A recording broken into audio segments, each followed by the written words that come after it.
big patch of grass out here on the right. Another patch of grass here, perfect for the dogs. And then we have plenty of room in the back over here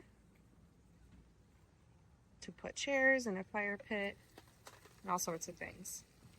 Yeah, Jim making breakfast. I just got it.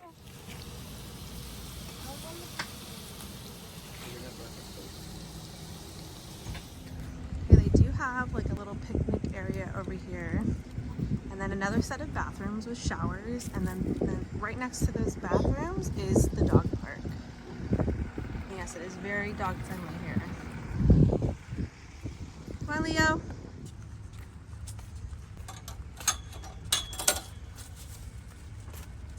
Got it.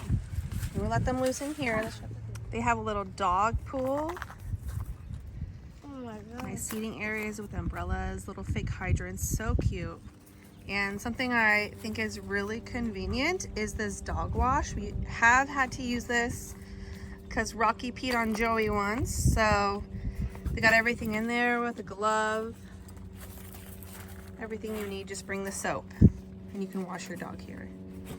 They have plenty of shade, cute trees, and then a beautiful backdrop in the back there. They also have the water fountains and then plenty of doggy bags and a trash can here. There's our camp. Look how much room we have on either side here. You have Paula Casino in the distance. Just walking our dogs back there. This is where the pool area is. They do have ice. They have showers, outdoor showers, indoor showers, ping pong tables. You can request ping pong balls from the front office. And then just past the ping pong tables is the laundry room.